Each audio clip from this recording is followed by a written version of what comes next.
Hello everyone, welcome to another WordPress tutorial. In a previous lesson, we learned how to output the date, author name, and categories for each blog post. And we also set things up so that the category links to a categories archive page and the author name links to an author archives page. But what we didn't discuss in a previous lesson is how to control the output of these archive pages.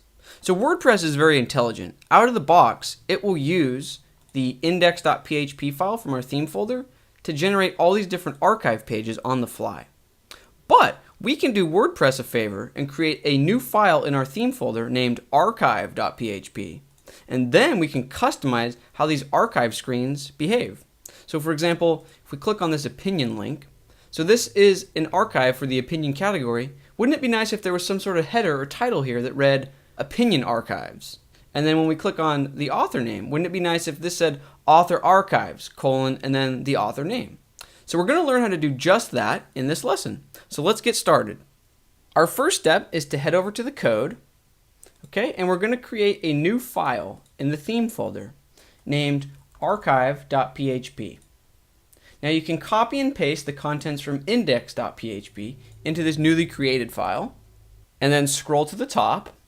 Okay, so we want to begin customizing this file after this line of code. So I'm going to drop out of PHP, and then we can re-enter PHP here. And then the new code that we're going to add will live right here where the cursor is.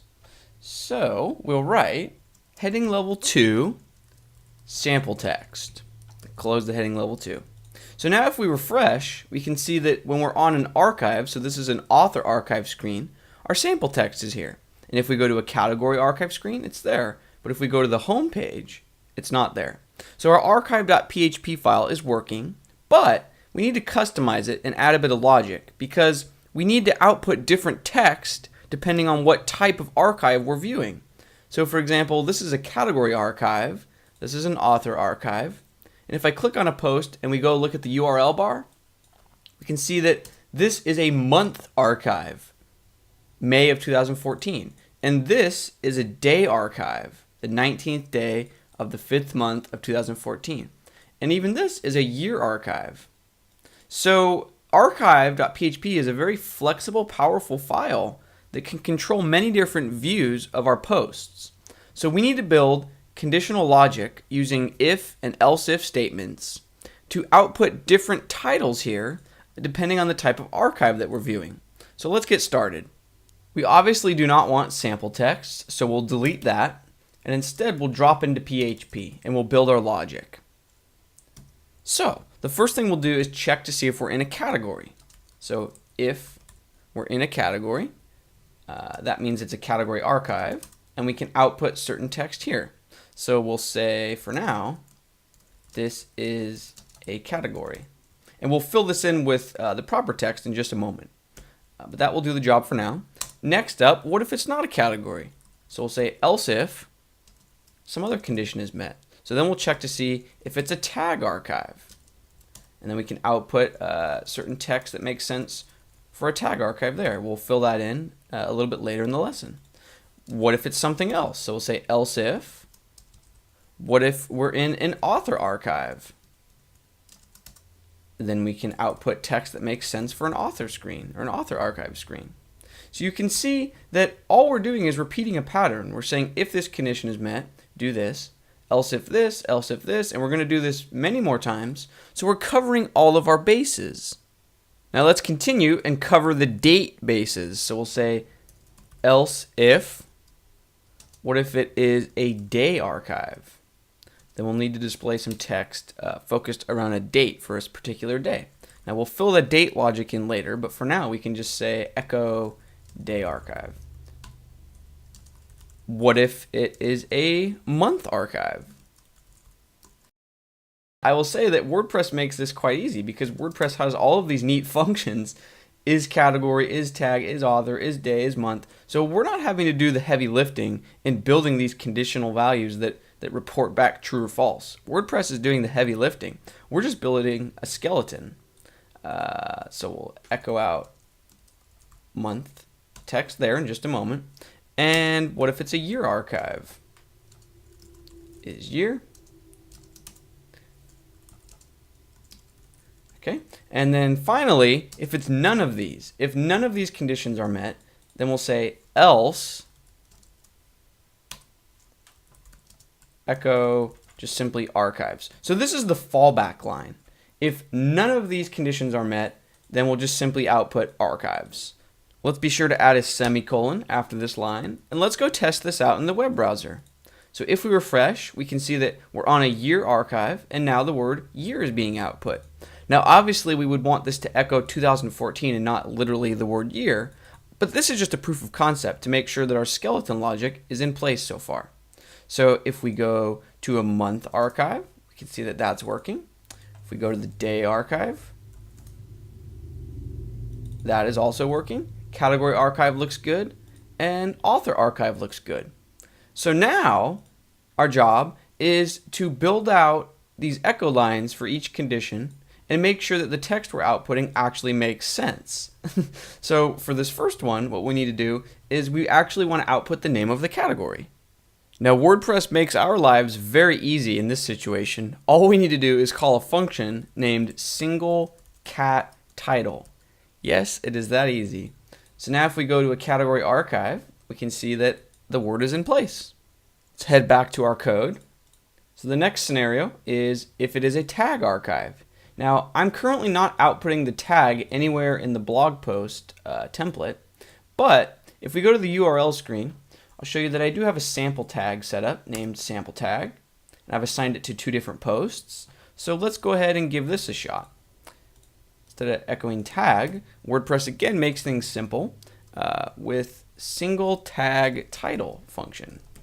So if we refresh, it's that simple. In this case, tags are very similar to categories. So moving on to the next case, which is if we're currently viewing an author archive screen. So we will delete this echo author sample line, and instead we'll write this. The post, which will sort of initialize the first post that is being queried in this archive. And what that will do is make sure that this following line will always work. Echo, we want to output the phrase author archives, space, and then we want to output the name of the author. So get the author.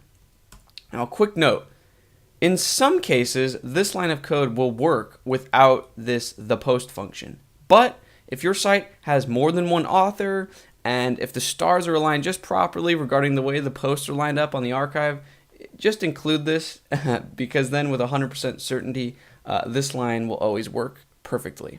Now, because we did use the post, which is sort of querying the first post in the archive, we want to be sure to also run rewind posts so that the loop can go on unaffected. So now, if we refresh, or we don't even need to refresh, if we just click on an author to view an author archives, we can see that it's outputting the exact text that we would like. So let's head back to our code and focus on the isDay scenario. So we don't need this sample text. Instead, we'll output the phrase daily archives, space, and then we'll use a function named getTheDate.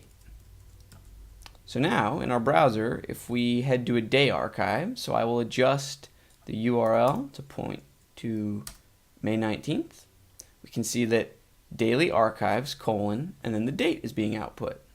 Now that one was simple, and we'll use something very similar for the isMonth.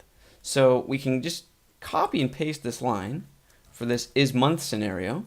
We'll change this to monthly archives, but then we wanted to include some options within the parentheses for the getTheDate function. So instead of leaving this empty, we'll say output the month, capital F, and then also the year. So if we refresh and if we go to a month archive, we can see that that is doing exactly what we want. And finally, we'll do something similar for the isYear scenario. So we'll remove this, paste in our line, change this to yearly, and then inside the getTheDate function, all we want to output is just the year. Now a quick note, if you're unfamiliar with PHP date formatting, there's different letter codes that output different date related things. So the digit for a month, or you can spell out the name of the month. You can output the year with 4 digits or with 2 digits. You have all sorts of different options, and different letters represent different codes. But if you're curious, go ahead and Google PHP date formatting. But for now, if we go to a year archive, we can see that it's working just like we expected. Now this means that our archive title section is complete. We've covered all of our bases. Now obviously there's a lot more that you can do with archive.php than just output different titles. So for example, if on the archive view we wanted to only output the excerpt, we could do that. So we scroll down, we'd find the content and change it to the excerpt. So then we can see that on archive pages, only the excerpt is being shown. And if you click on the actual post, then you see the full post. And this means that the home page is still outputting full posts as well. So you can see that archive.php lets us control many different views for our posts. So this lesson was just to whet your appetite and get you to begin experimenting with the archive.php file. So thank you very much for watching. I hope you feel like you learned something. And stay tuned for more WordPress and web development tutorials. Thanks. Bye.